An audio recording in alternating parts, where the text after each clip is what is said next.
Hello everyone, it's Tiny Games here. Welcome back to the channel. Today's video I'm going to go through where you can find every foragable, ingredient, things like that that you might need for your experience in the Storybook Vale. The reason why I wanted to do this video is because the other day I was trying to complete all my collections off because I like to, and I was like, hold on a minute, where is this soul that I can't find? And I really wasn't sure where to find it, so I ended up doing a quick Google search. It's fine, there was like a web article about it, so I was like, okay, this is perfect, I know where it is. But when I did that, I was like, hold on a minute, if I'm having to do this, maybe some of you guys are too. I mean, maybe not, maybe you guys are smarter than me. That wouldn't be a surprise, that wouldn't be a surprise. But I thought I'd do this quick rundown, just basically going through where all the different items are, just to make things easier for you. I am going to separate the video into different sections, so we'll cover things like goofy stalls, mining spots, etc. So it should hopefully break it down into a way that's easy to digest, and if you are looking for specific things in particular, hopefully that helps. And I'll try my best to do the timestamps in the comments down below, just so that you've got a rough idea. You know, say if you're like I was and you're like, where is that soul, you can kind of skip ahead to the part that you need to. So I'll do my best to keep all the timestamps as clear as possible in the description down below. Anyway, let's not waste any time, let's get straight into it. Now, the first topic of conversation is actually going to be about goofy stalls. Now, there are only 3 goofy stalls in the game. The first one is in the bind, the second one is in Everafter, and the third one is in Mythopia. They are in the entryway kind of biomes that you open up. So Everafters will be in the Wild Woods and Mythopias will be in the Elysian Fields. So it does make it quite easy and quick as possible to access the goofy stalls. This is probably less interesting for you guys because the goofy stalls are the same day in, day out. They don't change stock.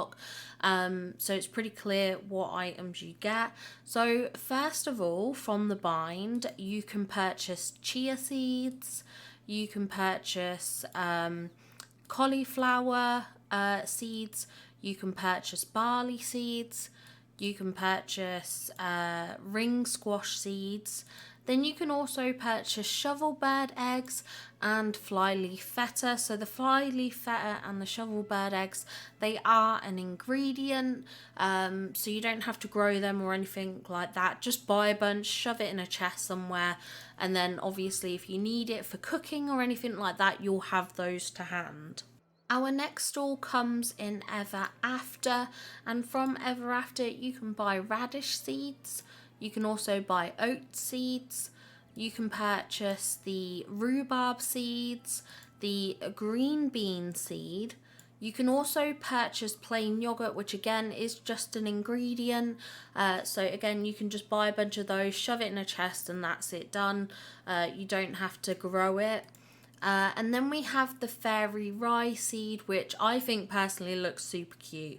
But that's our ingredients and farming seeds that you can get from Everafter. And for our final goofy stall, which is in Mythopia, you can purchase the honeydew seeds, you can purchase the radicchio seeds, you can also purchase Elysian grain. Now this Elysian grain you just buy, again, keep in your storage, it's just an ingredient item, you don't have to grow it or anything. You can also get black pepper seeds, you can purchase ambrosia, and you can purchase golden apples, which I am obsessed with the ambrosia personally. I love to decorate with it. I think it works as like a potion bottle, it works as a food piece. It's a lovely item to decorate with, so just a little tip there. You can also use some of these items for decoration, and the ambrosia is my personal favourite. Now that we've done that, let's talk mining spots. And our first spot is going to be in the bind. And in the bind with the mining spots, you can get petrified wood, which petrified wood's quite interesting because you can actually get it from other mining spots outside of the bind. You can also get opals as well in the bind should you need them. The opals are really, really pretty. I like the opals. They don't look exactly as I would have pictured them, but that is another ingredient that you can get from the bind. I would say if you're looking specifically for petrified wood, I would usually go straight to the bind for it, even though, as I said, you can get petrified wood elsewhere in the game, in mining spots and things like that. But the opals are exclusive to the bind, so make sure you are digging in the bind if you need any opals. The next place we're going to go to is Everafter, and there's a couple of things that you can get from Everafter. The first thing is pure ice. Now pure ice is definitely worth getting because if you grab the pure ice, you can use that to feed the dragon companions. So it's definitely worthwhile doing a few rounds to get that. You can also get star sapphires from Everafter. They're a really cute kind of like gem piece, so I can see them being nice to decorate with in builds and such like that. Obviously with all these mining items as well, these can be used in craftable recipes, so again it's worth getting for those reasons as well.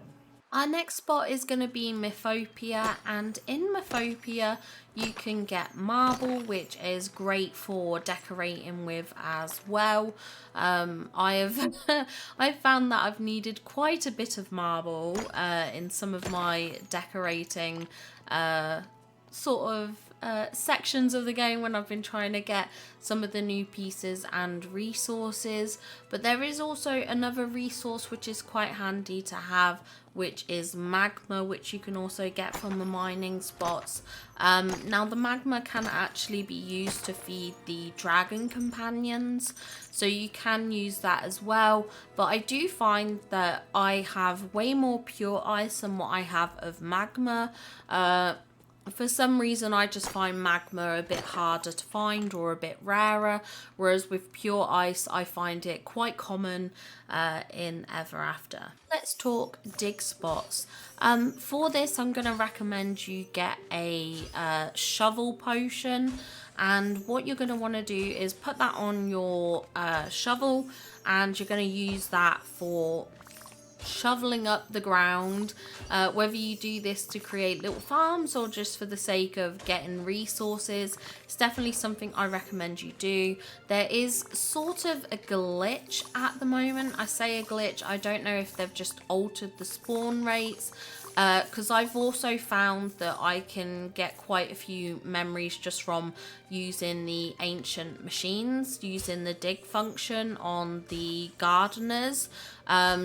You'll see in one of my previous videos that I do, there is a ton of memories scattered around my farm that I have. So I think it's definitely a memory increase and not just to do with the shovel and the shovel varnish. So whether that was intentional or not, I'm not entirely sure.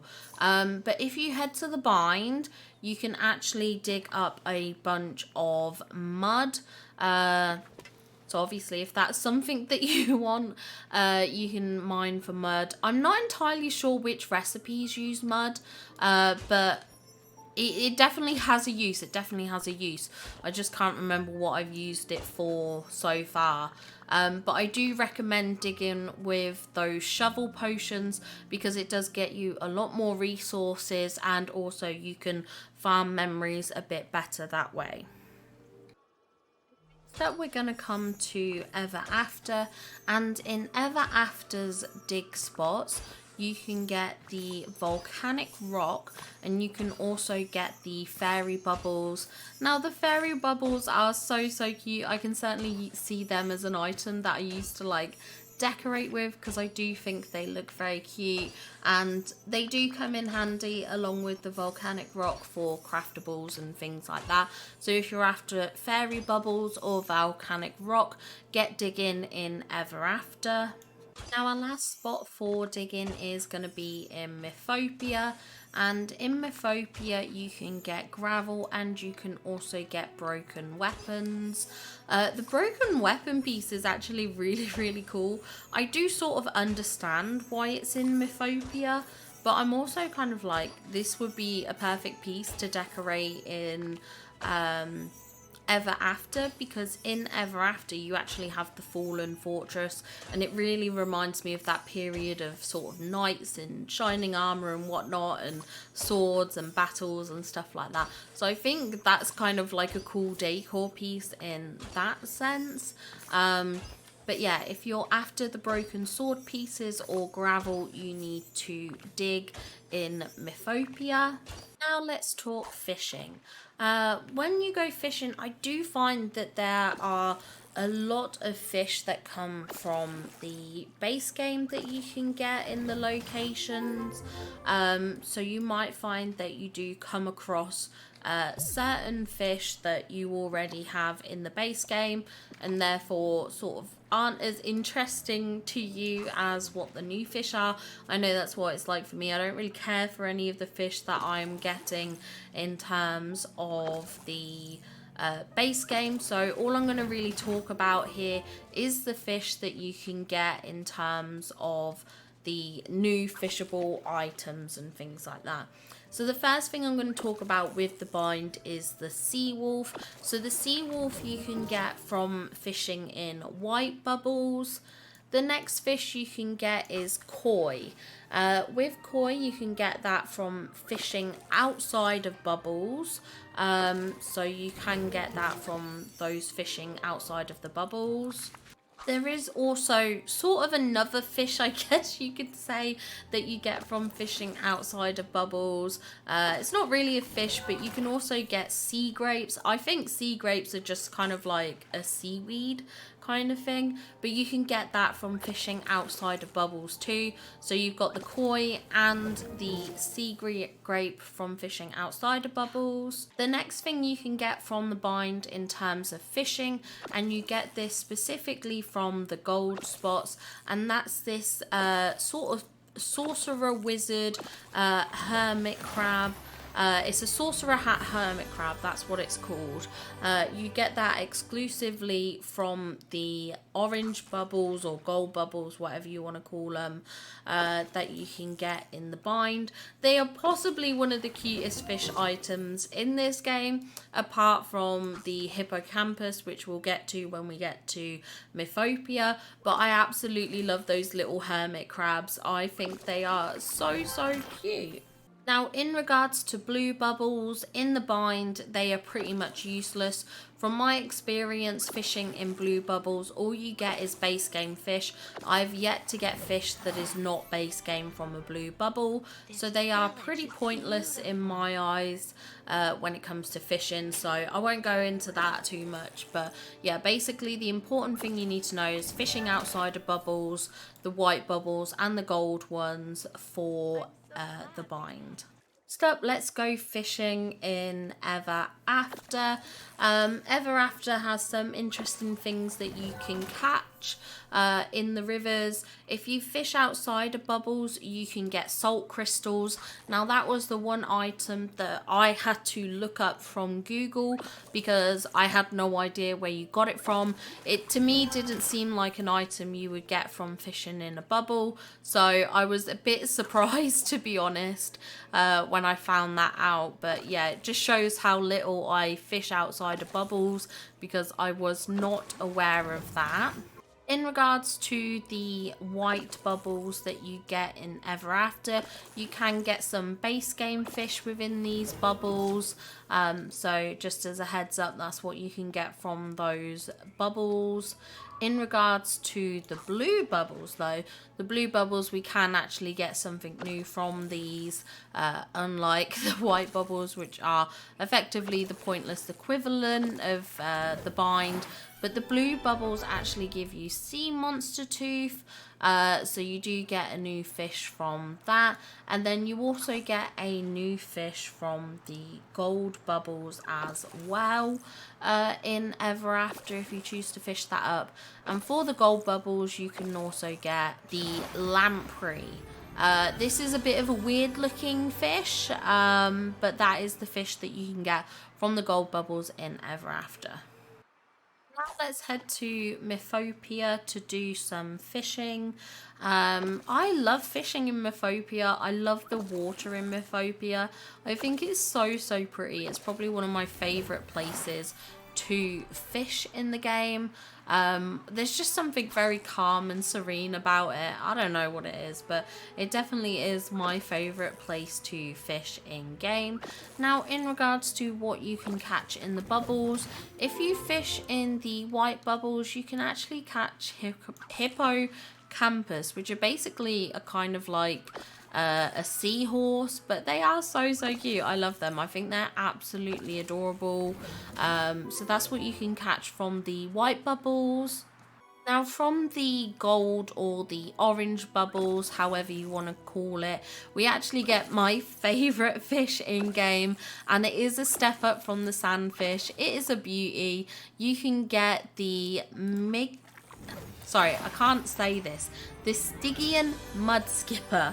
Sorry, I knew I'd get it eventually. It's such a, I don't know what it is. My dyslexia or whatever finds it hard to say, but you can get the Stygian Mudskipper, which is effectively the sandfish, but in a blue variant.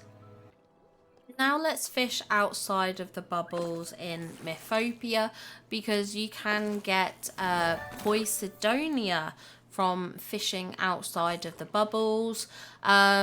This was another thing which took me a while to find. It wasn't until I was looking up the salt information and I realised what you could get in terms of fishing outside of bubbles.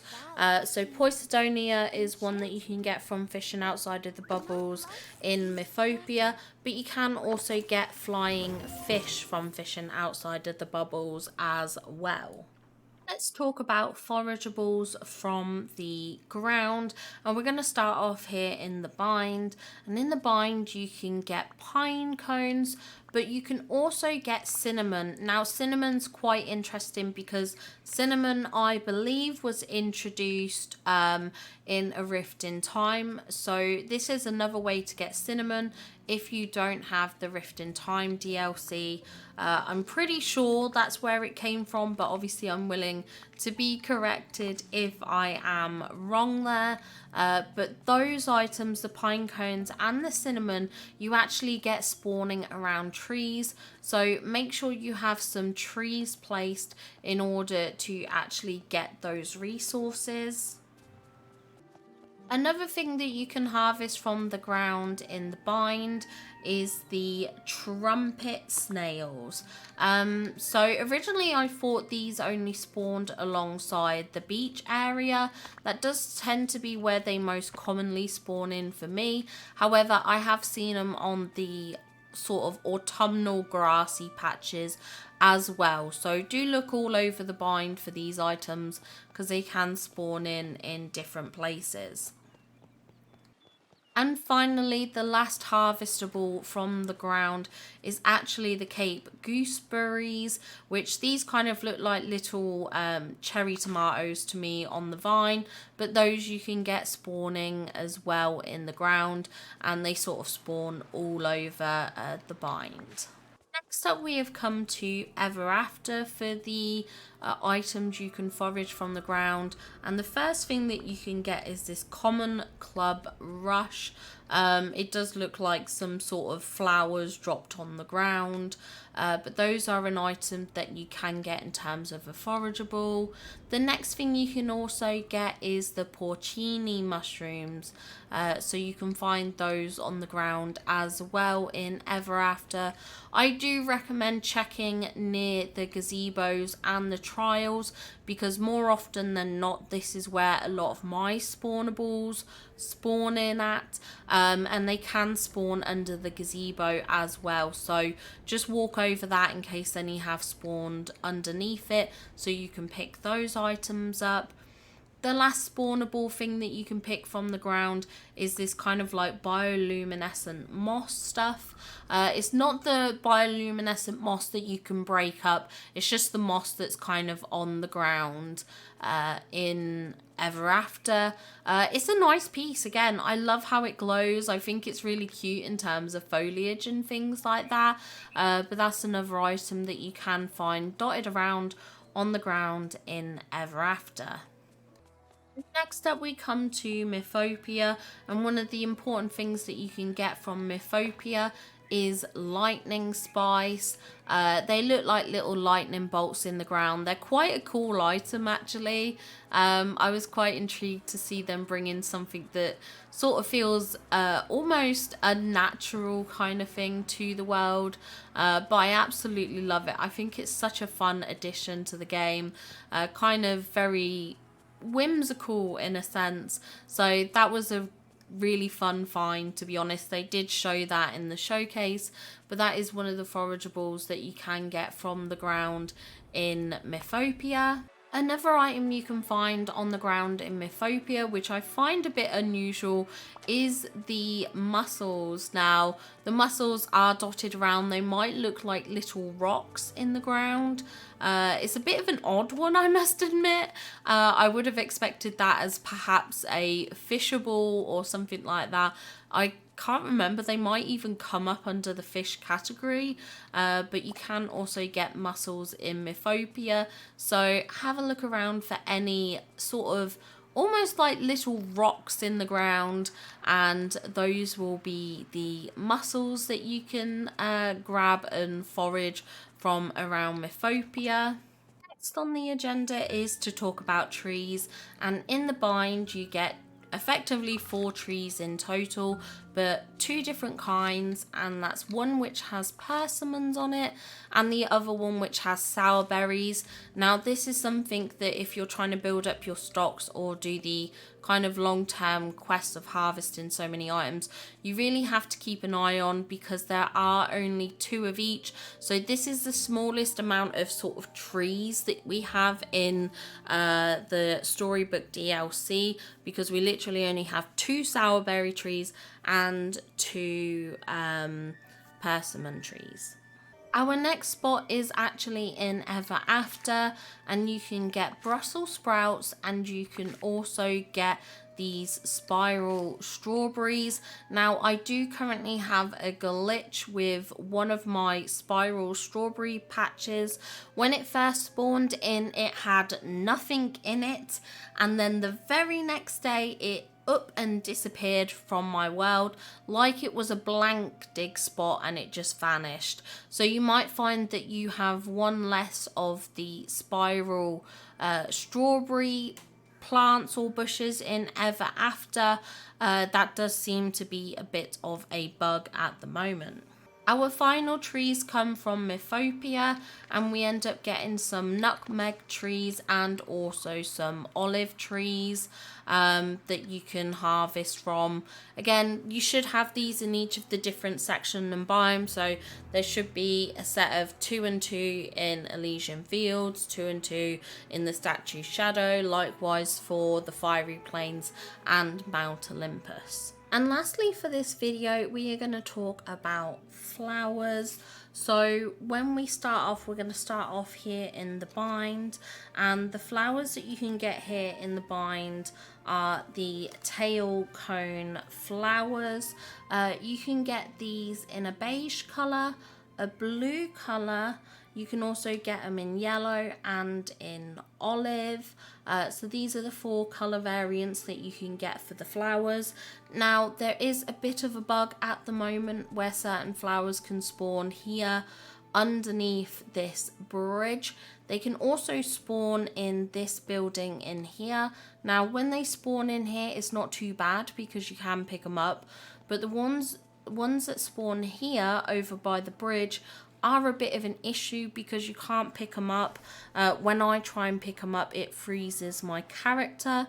However, I do want to point out a trick which comes from Nikki from our Discord, who mentioned that once you pick up the ones that you can gather, because some of them you can gather, or at least that's what I found. What you can do is just drop a bunch of coal down and around yourself, and when you do that, effectively you're going to fill up this space here, and it's going to stop the flowers from being able to spawn in, because that coal is going to be in the way. It's just a temporary fix. I obviously wouldn't want to keep this here long term or anything like that, but that is something that you can do to stop them from continually spawning in this area, especially since some of these flowers are a bit harder to come by. They don't seem to spawn in very regularly, or you only get a couple kind of thing in the map at one time. So yeah, these are the tail cone flowers. Now these are interesting from the other flowers because effectively these flowers will spawn in the bind. There is no restrictions and stuff like that, whereas with the other flowers, which I'm going to get to in terms of Everafter and Mythopia, there are set locations in which they spawn, so I will get to that very briefly in a second. But yeah, these are your colour variants.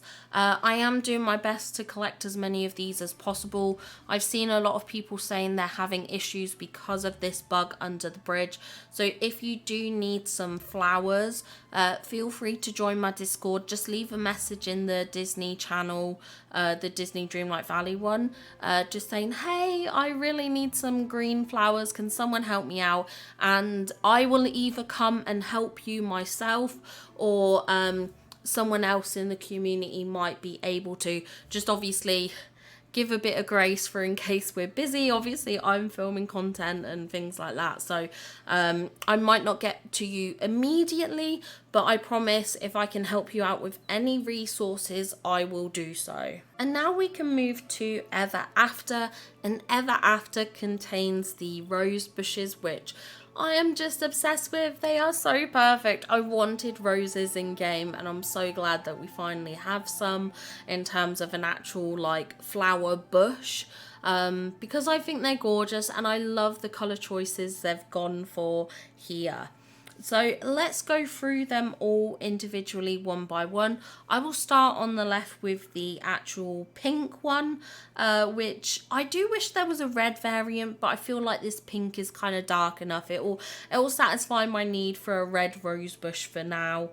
But this actually spawns in Teapot Falls and the Beanstalk Marshes. So if you don't have either of those areas open at the moment, you won't have this flower yet, but as soon as you open up one of those areas, you'll be able to gain access to this rose. Now our next one along the line is the white rose, and this you can get from the wild woods, and you can also get from the fallen fortress as well. So you should get these quite early on, because as soon as you've opened up those wild woods, you will have access to this flower. The next one in the list is the dusty violet, and this again can be found in the wild woods, so it might be something you have quite early on, but it also spawns in the Beanstalk Marshes as well. And then we have our last one, which is a slate grey, but in my eyes, I am viewing this as a black rose. You know, it just appeals to the emo girly in me. I love this so much. And this slate grey rose flower, you can actually get from Teapot Falls or the Fallen Fortress. So long as you progress into one of those next stages, you will gain access to this rose bush as well. Our final flowers that we're going to cover are the eternal poppies that you can get from Mythopia.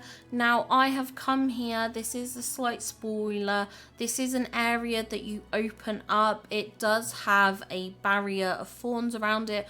I'm not going to say what this is tied to, because it probably won't make much sense to you, but you'll have probably have seen the thorny, rosy, bushy, actually I don't think it's rose bush, but it's like the what are they called? I almost wanted to say bouillabaisse, but it's not bouillabaisse. What are they? No, not gardenias. What's it called? I forget. But these pink flower, bougainvillea. That's what I was trying to think of. Bougainvillea. They're kind of like bougainvillea bushes or whatever they are. They do cover this area. As I said, I don't want to go too much into what it's about, but you'll see here a lot of things do spawn in this area. So if you're struggling to find items, make sure you check these hidden little locations, because they do often have a lot of the spawnables in that you might be struggling to find.